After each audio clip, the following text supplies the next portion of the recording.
My brothers and sisters, the world thought Burkina Faso had no seat at the table. That day, I dragged the table closer and sat down. Across from me was Prime Minister Narendra Modi. The room was heavy, diplomats shifting, cameras flashing. But I felt only the weight of my ancestors. For too long, Africa's voice was silenced while others dined on our wealth. That silence ended in that room. They told me to wait my turn. They told me to accept scraps.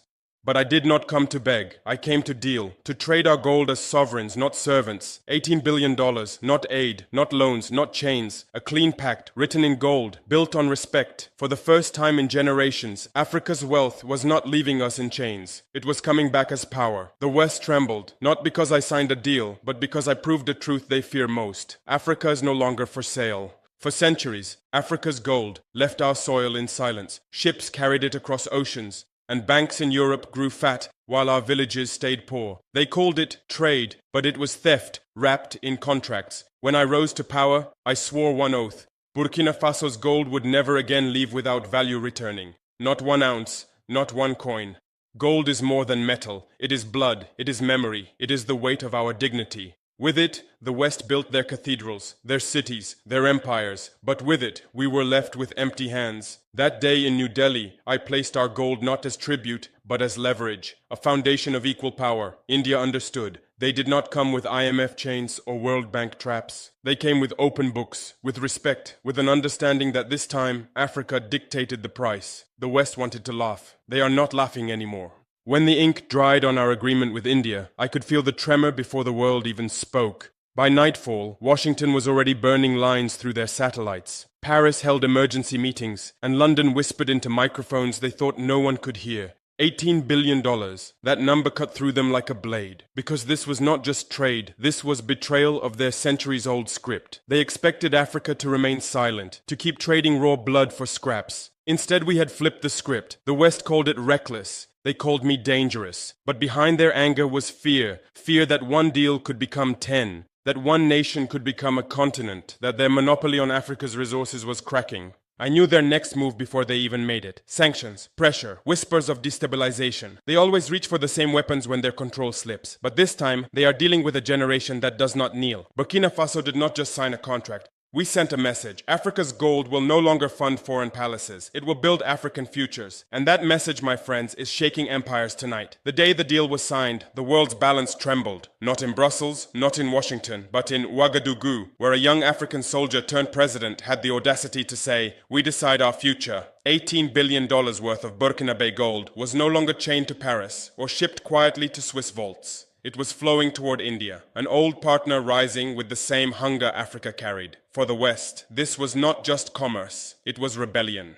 Headlines screamed across Europe. Traore hands gold to India. Burkina Faso risks isolation. China's shadow behind the deal. Yet behind the panic, the truth was clear. Africa had broken a century-old chain. Ambassadors flooded Ouagadougou. Sanctions were whispered. Threats disguised as concerns poured in. They feared not only the deal, but the precedent. If Burkina Faso could trade directly with India, why couldn't Mali, Niger, or Ghana? If one nation could escape the grip of the franc, why not all? For too long, the West had grown fat on African silence. Now that silence had been shattered, and the echo was louder than any cannon.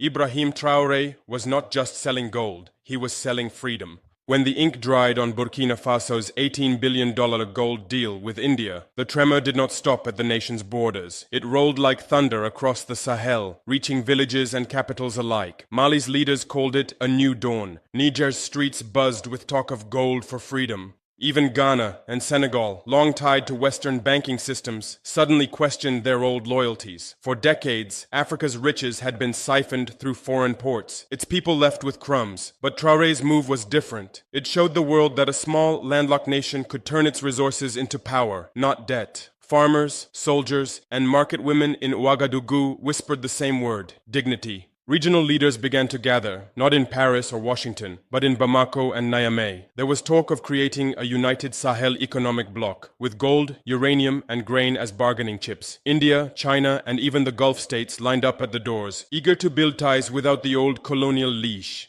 The West mocked it as naive, but the streets of Africa felt something else: momentum. For the first time in living memory, the continent was not begging, it was choosing. Burkina Faso's gold was no longer just a mineral. It had become a torch, passed hand to hand, nation to nation, igniting the possibility of an Africa that spoke with one voice. And the West could hear it rising. The announcement of Burkina Faso's $18 billion gold deal with India struck like lightning in Western capitals. In Washington, officials whispered of sanctions. In Paris, think tanks warned of dangerous precedent. European banks began quietly freezing channels, hoping to choke the lifeblood of Burkina Faso's trade. They wanted the young soldier president to kneel, but in New Delhi, the mood was entirely different. India hailed the agreement as South-South cooperation. Cargo planes were readied, engineers deployed, and contracts for railways and refining plants drawn up. Prime ministerial aides praised Traore as the man who proved that Africa could be a partner, not a pawn. For India, the deal was not just about gold. It was about rewriting the map of global alliances. Traore watched both storms unfold. On one side, the cold hand of the West, trying to tighten its grip through the IMF, with offers of relief loans disguised as chains. On the other, the open arms of India, betting on Africa's rise as inevitable. But he knew neither side came without cost. Gold was power, yes, but it was also temptation. Would India remain a true partner, or would it too become a master in disguise? For now, Burkina Faso stood firm. The people cheered trains of Indian engineers arriving, even as whispers of Western agents plotting sabotage spread through the markets. Two worlds had collided over Burkina Faso's soil, one desperate to hold control, the other eager to share it, and Traoré walked the knife's edge between them. Nights in Ouagadougou grew heavier after the deal. Ibrahim Traoré walked the palace corridors with a soldier's calm, but inside his mind, storms clashed. He had given his people a vision, gold no longer smuggled by foreign companies, but traded as a sovereign weapon. Yet he knew the empire he had defied would not retreat quietly. The signs appeared quickly. Western banks delayed every transfer. Cargo routes once open to Burkina Faso suddenly required inspections. Intelligence reached him of meetings in Paris and Brussels, plans to fund rival factions, whispers of destabilization. The message was clear. If Traoré could not be controlled, he would be removed. But as the pressure mounted, so did the resolve of his people. In the markets, traders lifted their heads higher, speaking of gold as our shield. Students painted murals of African hands, exchanging bullion with Indian hands, breaking the old colonial chain. The nation was becoming a battlefield of spirit long before shots were fired.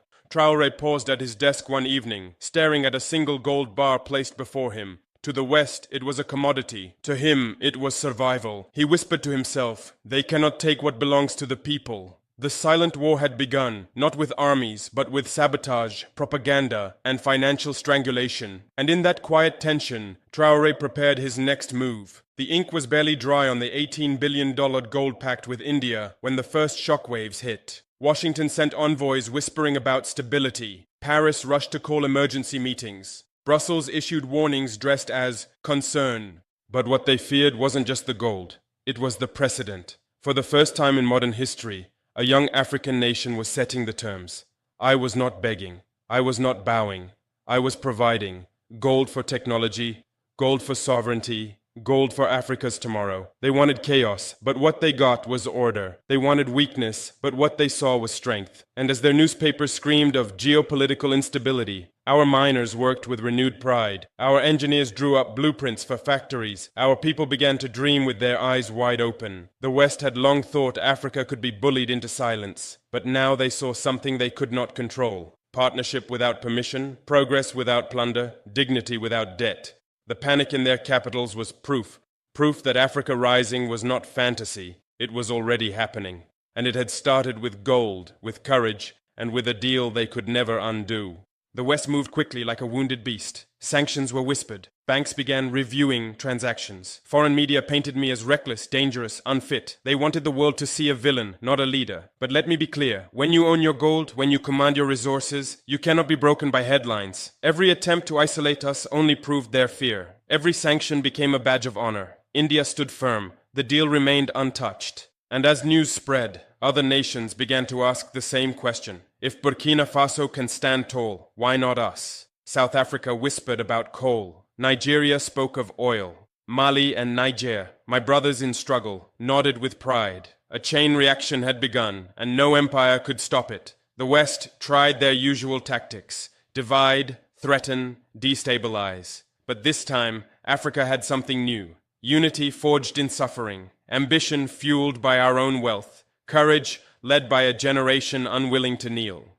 Their counter-moves only revealed the truth. They were not protecting democracy. They were protecting their control. And with every passing day, their grip loosened. I told my people, we will not fear the storm. We are the storm. The $18 billion deal was not just an agreement. It was a declaration. Africa was no longer a pawn. Africa was a player. When the ink dried on the $18 billion gold deal, I knew it was more than a contract. It was a torch, lit in the heart of Africa, carried by the hands of those who refused to bow. For too long, the wealth beneath our feet was stolen, hidden, and sold back to us at a price. But now we had proven that Africa's riches could serve Africa first. Gold was no longer the chain around our necks. It had become the key in our hands. I walked through Ouagadougou's streets after the announcement. Mothers held their children tighter. Farmers lifted their heads with pride. Soldiers stood taller. Hope had returned, not as a whisper, but as a roar. India had chosen partnership over plunder, and in doing so, it reminded the world that fair trade was possible, if you had the courage to demand it.